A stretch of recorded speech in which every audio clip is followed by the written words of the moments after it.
একজনের খুব দরকার, চাউলের দরকার, ঘরে চাল নাই, ডাল নাই, ঘরে বিবির জুতা নাই, বিবির শাড়ি নাই, তো সে সুন্দর করে যায় নামাজ বিছায় ওযু করে পড়তেছে, আল্লাহ 1 মণ চাল দেন, আল্লাহ 1 মণ চাল দেন, আল্লাহ 1 মণ চাল দেন, আল্লাহ 1 মণ ডাল দেন, 1 মণ ডাল দেন, এভাবে দোয়া করতেছে করতেছে করতেছে করতেছে করতেছে করতেছে।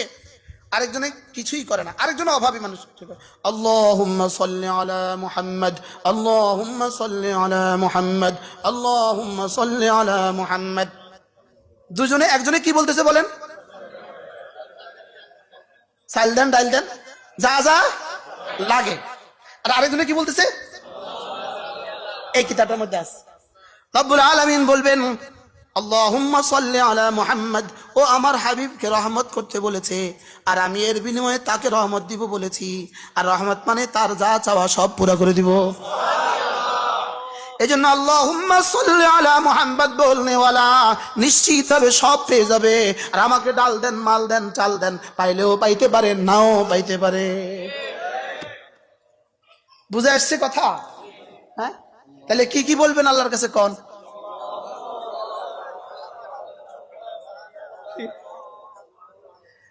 একজনে আরাফার মাঠে জোহর থেকে দোয়া শুরু করে দিল, জোহরের নামাজের পরে দোয়া শুরু করে দিল, মাগরিব পর্যন্ত, গ্রুপ পর্যন্ত দোয়া করলো, হাজার দোয়া, লাখ দোয়া, কোটি কোটি দোয়া করলো, আল্লাহ একটা গাড়ি দেন, আল্লাহ একটা গাড়ি দেন, আল্লাহ এবার হজের একটা গাড়ির ফয়সালা করে দেন, আল্লাহ হজ থেকে যাওয়ার পরে একটা বাড়ির ফয়সালা করে দেন। করেনি? করে না? লাখ কথা কয়, করেনি?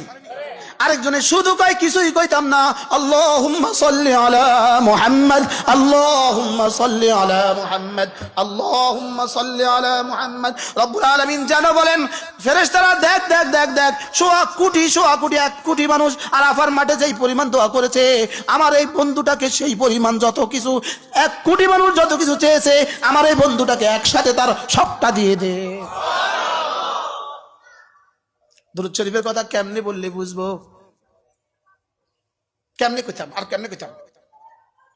কি একটা মাত্র দোয়া জীবনে কখনো বৃথা যায় না, একটা মাত্র দোয়া জীবনে কখনো রদ হয় না, দুরূদ শরীফের দোয়া জীবনে কখনো রদ হয় না। এর রদ হবে কেন? রদ হওয়ার তো কোনো সিস্টেমই নাই, রবই নিজেই করে, আমারটা রদ হবে কেন? সুবহানাল্লাহ বলেন। রব তো নিজেই করছেন, রব্বুল আলামিন তো নিজেই করছেন, তো আমারটা রদ করবেন কেন? রব তো নিজেই ইন্নাল্লাহ ওয়া মালাইকাতুহু ইউসাল্লুনা আলান নবী, আমি তো তাই বলছি যা আপনি করছেন। সুবহানাল্লাহ। কি হয় আজীব বিষয় হলো দুরূদ শরীফ কি জানেন? হুজুর কি হয়ে গেল কইতাম, আরো শরীরে কুলা না, তো শরীরে তো কুলা না, কি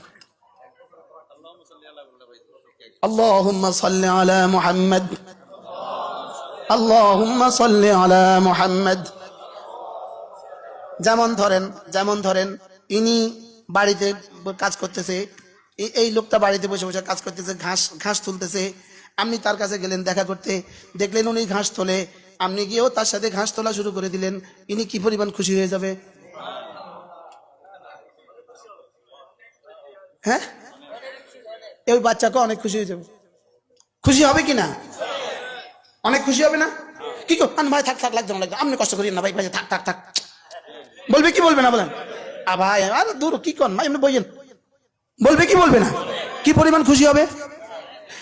আমি যখন দুরূদ শরীফ পড়ি আল্লাহুম্মা সাল্লি আলা মুহাম্মদ, আমার রব সঙ্গে সঙ্গে বলে, ফেরেশতা দেখ দেখ দেখ, আমি যা করছি সেও তা করে।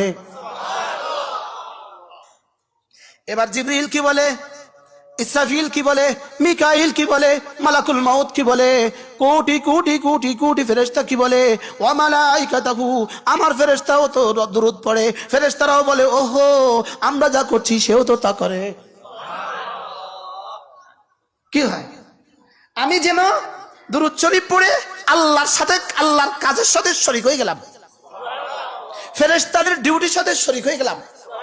সুবহানাল্লাহ বলে না? ফেরেশতাদের ডিউটির সাথে কি হয়ে গেলাম? এবার ফেরেশতাদের হাল কি? খুশিতে আছে? কি হয়?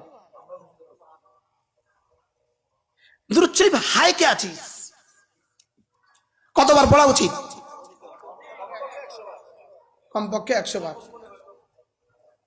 আল্লাহ আমাদেরকে তৌফিক দান করেন। প্রতিদিন 100 বার পড়বো তো ইনশাআল্লাহ। আল্লাহ তৌফিক।